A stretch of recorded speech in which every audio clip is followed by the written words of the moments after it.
안녕하세요. 원더톡톡 원더톡톡 톡톡톡톡 원더톡톡 낭독방송 독소리 챕터가 끝나고 있습니다.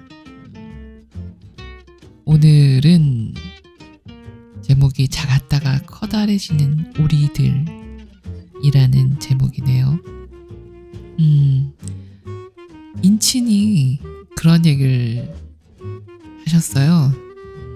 왜 원더 톡톡이냐고. 원더 톡톡 좀 원더 보니까 저는 이렇게 말 붙여서 막 놀이하는 거 좋아하거든요. 어릴 때 원더우먼이 참 좋았어요.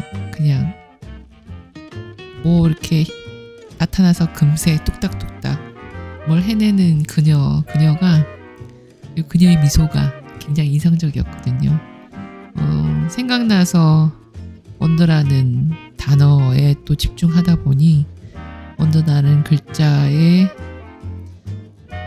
궁금해하고 궁금한 이야기 그리고 경이로움들 그런 의미를 덧붙여 보면서 어쩌면 우리들의 인생이라는 것도 그런 것들을 발판으로 하루하루 살아가는 게 쌓여서 인생이라는 걸로 되는 게 아닐까. 그런 이야기들을 한번 들어보고 싶은 방송을 만들었으면 좋겠다. 그게 또 쌓이고 쌓이면 궁금했던 이야기가 경탄에 맞지 않는 그런 멋진 이야기들로 될 것 같아서요. 오늘은 작았다가 커다래지는 오리들이란 제목으로 어떤 궁금한 얘기가 또 경이롭게 마감이 될지 궁금합니다. 늘 시작할 때와 읽고 나서가 많이 다를 때 가슴 설레거든요.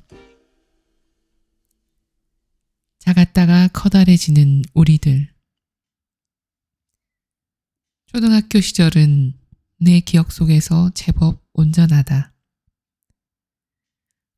고등학교 때 몇 반이었는지는 가물가물하지만 초등학교 6년간 몇 반이었는지는 다 기억난다. 마음만 먹으면 얼마든지 더 많은 것들을 기억해낼 수 있을 것 같다. 입학식 때 엄마가 시켜서 억지로 손잡고 사진을 찍었던 내 짝꿍은 너무 심하게 긴장을 하더니 결국 교실 안에서 바지에 오줌을 쌌다. 나는 알면서도 모른 척 했다. 운동회 때 달리기에서 꼴등을 했던 것도 기억난다. 꼴찌가 되면 정말 비참해진다는 것은 1학년 때의 가장 소중한 배움이었다. 2학년 때 짝꿍은 나와 같은 신씨였다.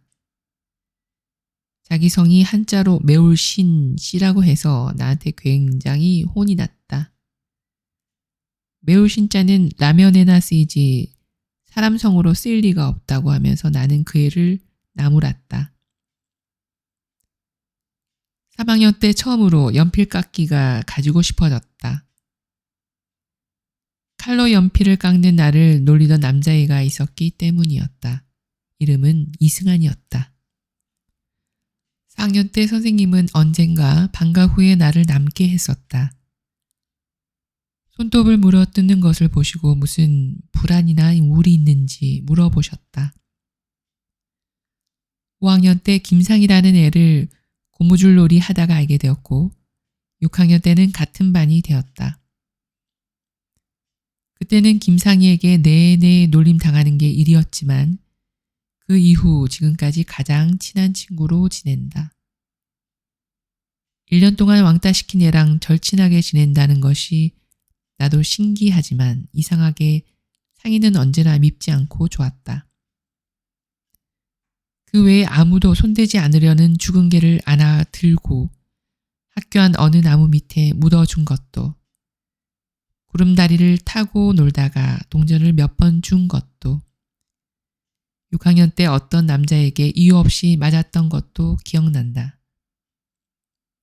6년 내내 좋아하는 사람이 늘 있었다. 남자도 있고 여자도 있었으며 새 학년이 되면 사랑도 새롭게 오는 게 자연스러운 일이었다. 5학년 때는 6학년 오빠들을 좋아했다. 그때 오빠들은 만화 속 주인공처럼 멋있었다. 6학년 때는 12반이었는데 11반에도 좋아하는 애가 있었고 10반에도 좋아하는 애가 있었다. 그 두 애는 나를 좋아하지 않았지만 좋아하는 사람이 많다는 것 자체가 주는 즐거움이 있었다. 얘기하다 보니 끝이 없을 것 같다. 20대 때에는 우연히 연애하던 남자와 나이는 달랐지만 동창이었다. 우리는 초등학교에 같이 찾아가 데이트를 하기도 했다. 어릴 때 컸던 학교 운동장이 어른이 되고 다시 보니 생각보다 작더라는 말이 어쩌면 그렇게 맞는 말이던지. 체육 시간에 이 테두리를 그토록 힘들게 돌았다니. 이 운동장이 그렇게 나에게 컸다니 너무 이상해.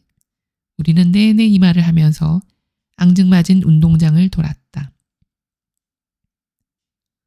서로가 예쁘고 멋져 보였기 때문에 우린 만날 때마다 손을 잡고 입을 맞추었지만 그 운동장 위에서는 어쩐지 조금 다른 차원으로 작았다가 이렇게 커다래진 서로가 대견하고 경이로워서 우리는 조금 감동적인 기분으로 오래 마주 보다가 꼭 안았다가 했던 기억이 난다.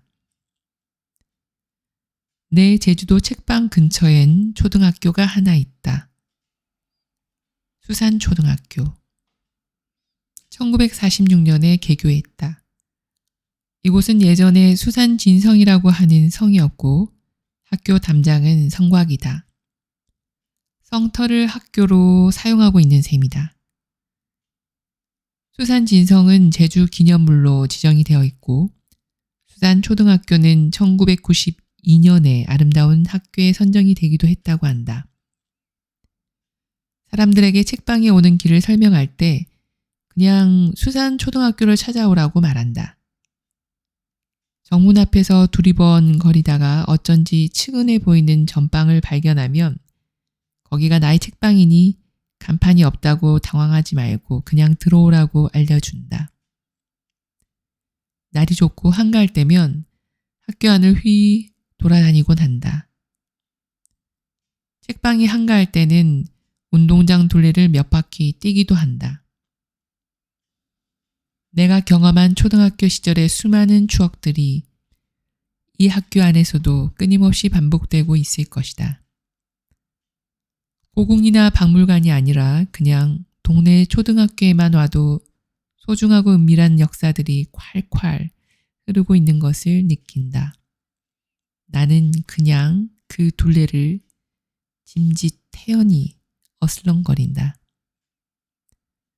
어른들이 의뢰 그랬듯 나도 이런 시절이 있었지 같은 생각을 하면서 초등학교를 다니면서 단 한 번도 내가 어리고 불완전한 존재라고 생각해 본 적이 없다. 나는 충분히 세상을 알 만큼 알고 있으며 이만하면 충분히 컸다고 늘 생각했다.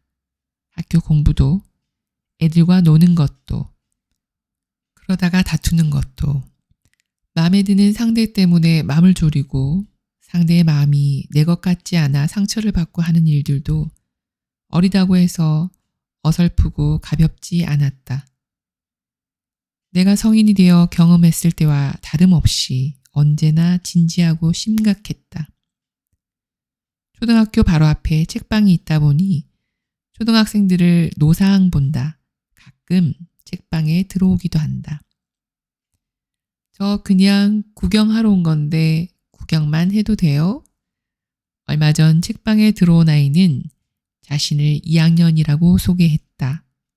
그럼 되고 말고 나는 대답했다. 예전부터 와보고 싶었거든요. 하고 말하며 고개를 휘 돌리면서 책방을 구경하던 아이는 어떤 책을 꺼내 들고 읽어도 되냐고 물었다. 나는 의자를 내주면서 앉아서 읽으라고 했다. 그 의자조차 그에게는 높은 감이 있어서 앉으려고 조금 버둥거렸다. 책을 조금 읽다가 마음에 들었는지 아이는 이 책이 얼마냐고 물었다. 가격을 알려주었더니 입이 하마처럼 커졌다. 나는 안 사도 돼, 괜찮아 하고 말했다. 네, 어차피 책이 집에 어마무시하게 있어서 라고 그 애는 말했다. 2학년이 어마무시라는 표현을 쓰는 게 얼마나 귀엽던지 나는 이를 지그시 물었다. 엄마도 예전에 여기 왔었대요.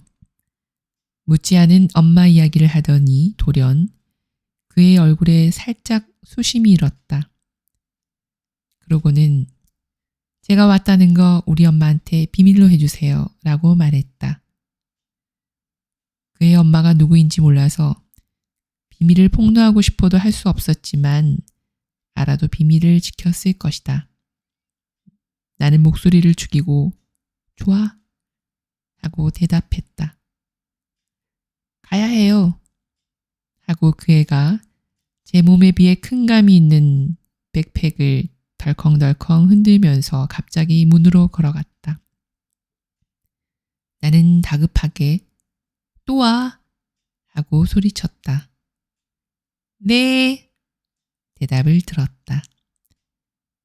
그 뒷모습을 바라보며 나는 작은 충격을 받았다. 매번 충격적이다. 그 자그마함이. 너무 작은 손과 운동화가 몸에서 나는 여린 냄새가 총체적인 어설픔이 나도 저런 몸이었다.